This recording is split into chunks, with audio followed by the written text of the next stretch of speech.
Trevor looked at the sweaty, crumpled paper in his hand, reviewing the instructions yet again. Soon it would be too late to read over them, but until then every rehearsal could be the one that saved his life. For pale candles, he read, and then glanced over to the 4 candles sitting on the floor. He had arranged them in a perfect square, just as instructed. The line of crisp white chalk connected them, and he mentally marked the next item off the list. His hand was shaking, making it harder to read the scrawled lines of pencil on the paper. With a deep breath, he looked away from the paper and out the window. There was a swell of nervous energy bubbling in his chest. He had prepared, he reminded himself. He had read and studied. He had memorized every line of text and done his research. Now was no time to have second thoughts or doubts. Remember, the entity will know your thoughts. If you enter with doubts, he will use these to his advantage. Trevor closed his eyes and smiled, trying his best to think confident and reassuring thoughts. What he needed to do, he realized, was find something else to think about. Every review of the instructions only deepened his anxiety, and it obviously wasn't helping. It reminded him of cramming for final exams. He had always overdone it and worn himself out, so that he ultimately spent a week sick and dreading the impending tests. Now was not the time to weaken his mental or emotional defenses. It was, instead, the time to finally achieve something with his life. Trevor walked away from his preparations, shoving the paper in his pocket and trying to prevent his mind from running over and over the instructions. They always hung on the final words. If you successfully complete the ritual, he will grant you one request for whatever your heart desires. Choose wisely. As if he could dislodge the thoughts, he shook his head sharply and turned his attention to his surroundings. He was sitting in the front of an old chapel, the wooden pews cracked and listing in the shadows. What had once been lovely windows were now either caked with dust, webbed with cracks, or lying broken on the floor. The moon sprinkled silver light around the interior, light which somehow only made the shadows darker. He wondered briefly about those who had once gathered here bowing penitently and singing their hymns. But churches dried up when a town did, and it was nothing more than an artifact cast out. Find a place of religious significance. It may be a church, temple, synagogue, mosque, sanctuary, blessed space, or area of miraculous happenings. Any place where people come to demonstrate faith will suffice. Trevor smirked, remembering the words. He had considered going to his hometown's football stadium because that was where he had witnessed the greatest religious fervor. But somehow he thought such secular praises were not what the ritual intended. He had lucked upon this place on one of his trips to and from university. It was off the beaten path, well removed from the rest of civilization. Soybean fields were the nearest attraction, which meant he would be mostly free to conduct his activities in peace. Assuming, of course, local kids did not wander in, drawn by the same isolation and freedom that had brought him. Given the lack of beer bottles and vandalism, he assumed it was not a popular place for such activities. His legs were shaking up and down, whether from excitement or anxiety he was not sure. He checked his watch, noting that it had slipped 5 minutes closer since his last inspection. It was now 11:50, which meant his waiting was almost over. It must be begun at precisely midnight. Too early or too late, and you will have no results but feeling like a fool. He had set and reset his watch just to be certain it was exact. Now he just needed to rely on it. He had also selected this position because it was just close enough to hear the church bells from a couple of towns over. Come midnight, they would toll and assure him he was on time. The wind kicked up outside, tossing a few stray leaves through the opening. The many holes in the roof howled pitifully, and the rest of the building creaked with the gusts. It seemed almost as if the building was in its final days, waiting for nothing but a strong storm to destroy it once and for all. Giving into his worries, Trevor pulled the paper from his pocket and reviewed the important parts again. He skimmed over the materials, certain he had everything he needed. Instead, he reviewed the cautions to ensure he did not make any deadly mistakes. First, never speak your name. Such a being will seek any way to gain power over you. Should this creature find any weakness, he will use it to possess you. This is akin to being split apart from the inside out, slowly and over several days. Most unfortunate souls are also forced to watch as they slaughter family, friends, and other victims. It was simple enough. No names. That was an easy pitfall to avoid. Next, do not answer his questions. They are intended to trick you. You must only say what you have been instructed and your request. If you engage in questions, he will trap you in his game. You will slowly waste away, caught forever in his web of lies. Trevor had always been taciturn, so he was not concerned. Remaining silent was his primary skill in life, and he looked forward to putting it to good use. He also could not help but wonder who in their right mind would try to best a demon in a duel of wits. It seemed like one of the oldest follies. Third, ensure all barriers are maintained for the duration of the ritual. He will be unable to touch or harm you physically while the barriers are active. Adhere to the guidelines for your own safety.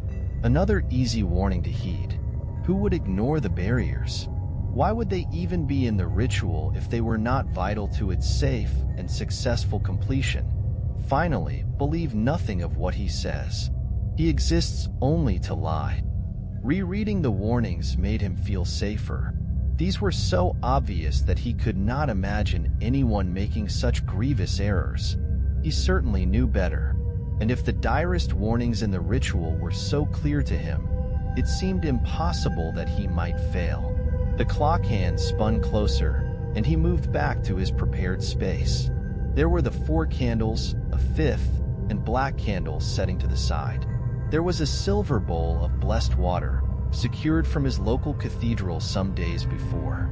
Also, a lighter, a scrap of cotton cloth, and a steel knife. It was everything he needed.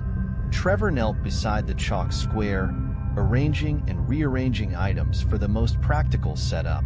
He wanted everything in arm's reach, but also in the order it would be needed, which meant, he thought, the lighter, the bowl, the knife, the cloth, and finally the candle. It was midnight, he saw. As soon as the thought crossed his mind, he heard the bells ringing. Right on time, he brought the lighter to the first of the 4 candles, slowly moving clockwise and lighting each in turn. They flickered and snapped in the breeze, but remained strong. His hands were unsteady as he picked up the bowl and set it in front of him. With a deep breath, he gripped the knife in his hand and drew it smoothly across his palm, just like they did in the movies. Only it seemed to hurt worse than those actors let on. Let a few drops fall into the water, and then bandage yourself carefully. The scent of blood can attract other things you may not wish to deal with during the ritual. Trevor followed the instructions to the letter, turning the water a cloudy red with his own blood before tightly wrapping his hand with the cloth. He knew the next steps by heart, moving through them almost robotically. Each step had been dutifully practiced, with the exception of cutting his own hand, many times in the bright light of day. Now, he lifted the bowl carefully with both hands, watching the way it rippled and changed. His blood diffused through the water, leaving darker and lighter patches that were quickly settling into the same pale shade. I summon you here with this dedication. Arrive. With the last word, he tipped the water into the middle of the square. Unlike in the practice sessions, the water rolled and then stopped at the chalk outline, forming a tiny pool that defied the laws of gravity and surface tension. Trevor's mouth hung open briefly, but he knew he had to continue. The black candle was already in his hand, and he lit it despite the increasing wind. Gently, he placed it in the middle of the square, watching the tiny flame flicked on the surface of the water. I give you light to seek me, he said, the words trembling from his lips. Arrive. Barely were the words out of his mouth than the black candle began to sink below the surface of the water before disappearing completely.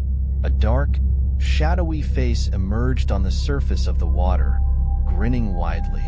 The face was hard to discern, but appeared dark and scaly, riddled with scars and fresh wounds that seemed to seep blood into the water around him.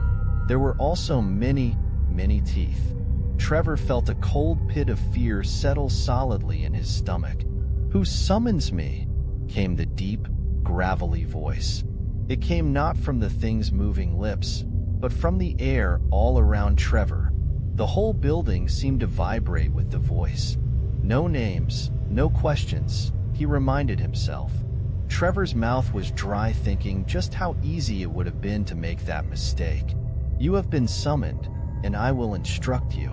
Speak your name." The church chuckled in time with the reflection in the water. He was smiling, showing even more teeth than Trevor thought could physically exist in the span of that face. "Who are you to think you can command me, mortal?" came the bone-aching words. They seemed to vibrate through Trevor's body, as if he was being pulled apart by the reverberations alone. "Speak your name," he said again through gritted teeth. The demon stretched, his arms stabbing through the surface of the water and entering this world. The water trickled off them, stumbling over protruding scales and nodules. Cruel claws shone in the candlelight, covered with water and a viscous red liquid that Trevor knew by sight. The smell of rot and decay followed quickly after, threatening to bring up Trevor's meager dinner. "I have summoned you, and you will obey my commands. Remain within the summoning area." "Oh, shall I obey you and remain here?" asked the beast mockingly, planting one hand on either side of the puddle, outside the thin chalk lines. A deep, rolling chuckle emerged this time as he pulled himself slowly through the pool and into reality. The floorboards of the church appeared to buckle and steam wherever the claws pierced. "He will try to intimidate you. Stay strong. Remain within the summoning area. Speak your name." Trevor tried to force all of his courage and confidence into his voice, but it only made the demon laugh all the louder, now standing at his full height. The beast looked down on the pale boy before him. "You can call me Trevor," came Trevor's voice from his monstrous visage. Trevor froze, his mouth agape and eyes wide. For an instant, the demon appeared almost sympathetic, but the facade cracked into merciless anticipation as the shadows flickered over his face. "You have meddled with something you do not even understand," it said, voice again deep and roaring, but now mimicking the disappointed tone of a school teacher. I never told you my name." "You can't know my name," Trevor stammered, his fear getting the better of him. His eyes flickered from the face to the arms to the rooted feet, never sure where to stay or linger. Everywhere he looked, there was impossibility. "You think I need you to tell me your name?" Casually, the demon stretched, muscles and joints popping and cracking as if it had been millennia since he moved about. His eyes, dark with unholy light, fixed on Trevor with predatory amusement. He answered his own questions with a deep shake of his head, sending water sizzling across the sanctuary. Trevor began scooting backward, whimpering with fear as the monster before him took one broad step forward. There was really nowhere to escape. The candles slowly snuffed themselves out, leaving only the moonlight to glint off those smiling teeth. "But," Trevor gasped as his hands scrambled along the floor for anything that might help, "but I followed all the instructions." The creature paused to survey the assembled implements and the chalk square. "Yes, you certainly did." The building trembled with the force of the laugh. From the cloying darkness, an arm shot forward. In the next breath, Trevor was off the ground. The demon slowly drew him close until their eyes were level. "Who do you think wrote the ritual in the first place? He exists only to lie."